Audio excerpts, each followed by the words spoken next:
Donald Trump tak lama lagi akan menyandang kembali gelar Presiden ke-47 Amerika Serikat. Pelantikannya dijadwalkan dilakukan pada Senin 20 Januari 2025 siang waktu Amerika atau Selasa 21 Januari 2025 dini hari waktu Indonesia Barat. Sejumlah pihak menilai akan ada beberapa perubahan besar yang langsung terasa di hari pertama Trump menjabat. Selayaknya masa jabatan pertamanya pada tahun 2017 lalu, Trump diprediksi tidak akan membuang banyak waktu. Ia akan langsung menandatangani beberapa perintah eksekutif dan menganulir banyak kebijakan pemerintahan Presiden Joe Biden. Berbagai kebijakan kontroversial yang disampaikannya dalam masa kampanye juga berpotensi segera disahkan. Saking banyaknya keputusan yang akan diambilnya di hari pertama, yang menyebut hari itu akan sangat memusingkan. Lantas, akan seperti apa rupa Amerika Serikat ketika kembali di tangan Donald Trump?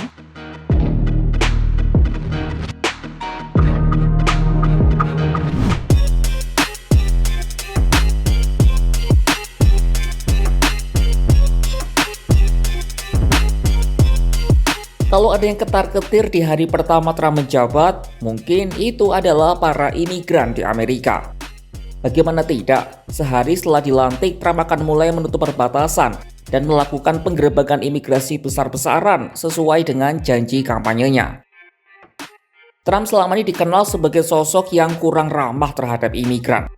Jelang pemilihan presiden pada 5 November 2024 lalu, politikus Partai Republik itu sudah menetapkan kebijakan imigrasi sebagai salah satu inti kampanyenya. Trump berjanji akan memulai operasi deportasi domestik terbesar dalam sejarah AS. Caranya dengan memobilisasi berbagai lembaga pemerintah untuk membantunya mendeportasi imigran.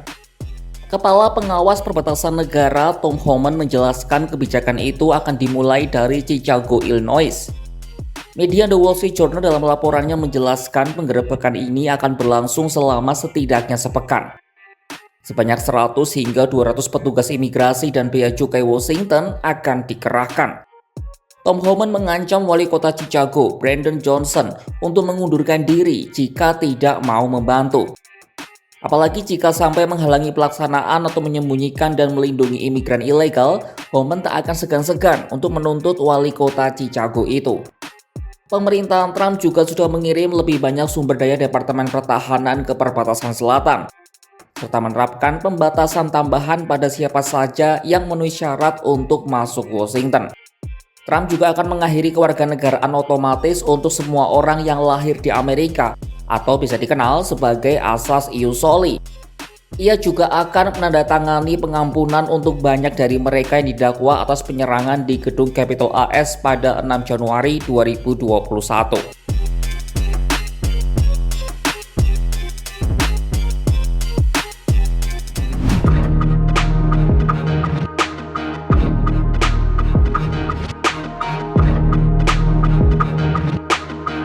Selain urusan domestik, yang juga paling ditunggu dari Trump adalah bagaimana caranya menjalin hubungan di kancah internasional. Dikutip dari New York Times, Trump mendapatkan warisan situasi geopolitik internasional dari Biden yang menguntungkan dengan melemahnya rival-rival Washington. Misalnya Rusia yang sedang terisolasi di Ukraina, lalu China sedang berjuang menghadapi kemerosotan ekonomi dan demografi. Iran jauh melemah setelah digempur Israel dan proksinya dikekang. Dan juga adanya gencatan senjata Israel Hamas yang telah dimulai. Mari kita mulai pembahasan dari Ukraina. Dalam kampanyenya, Trump sesumbar dapat menghentikan perang Rusia-Ukraina hanya dalam waktu 24 jam. Memang sekarang situasinya jauh lebih rumit. Utusan khusus Trump untuk Ukraina, Kate Kellogg, menyebut perang yang sudah menelan korban hampir 200.000 nyawa itu baru bisa diselesaikan dalam 100 hari masa jabatan. PR-nya, Rusia kemungkinan besar bersikeras mempertahankan 20% wilayah Ukraina yang telah dicoploknya. Washington juga harus memastikan Kremlin tidak melakukan serangan kembali usai gencatan senjata disepakati. Melihat itu, Trump mengatakan dia akan segera bertemu Putin, terutama karena Biden sudah 3 tahun tidak berbicara dengan pemimpin Rusia itu. Lalu beralih ke Teheran. Meskipun jauh melemah, Iran masih punya senjata pamungkas, yaitu ancaman nuklir.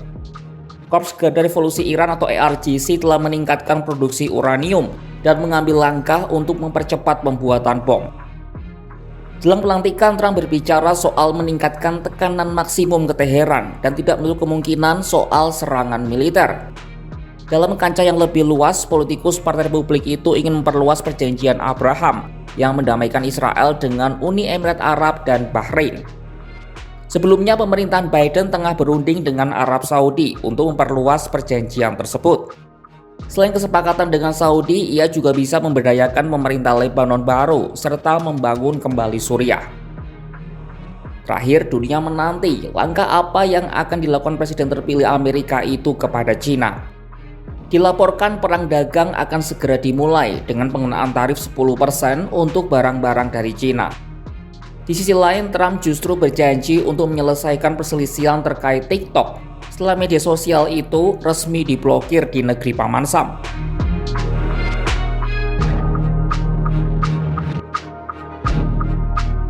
Tanggapan terhadap TikTok akan menjadi ujian awal kemampuannya dalam menghadapi Presiden China Xi Jinping.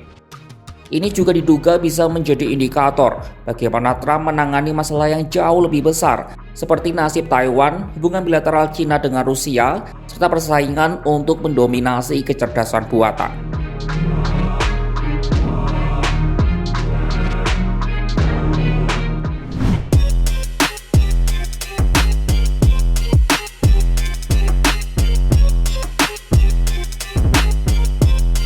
Entah keputusan apa yang jadi dibuat Donald Trump dan tim nanti, ada satu hal yang pasti. Trump telah banyak belajar dari kesalahan saat menjadi presiden sebelumnya. Sekarang ia lebih siap dengan berbekal pengetahuan, pengalaman, dan tim yang solid. Mari kita kilas balik sebentar ke tahun 2017. Saat itu, Trump adalah orang asing.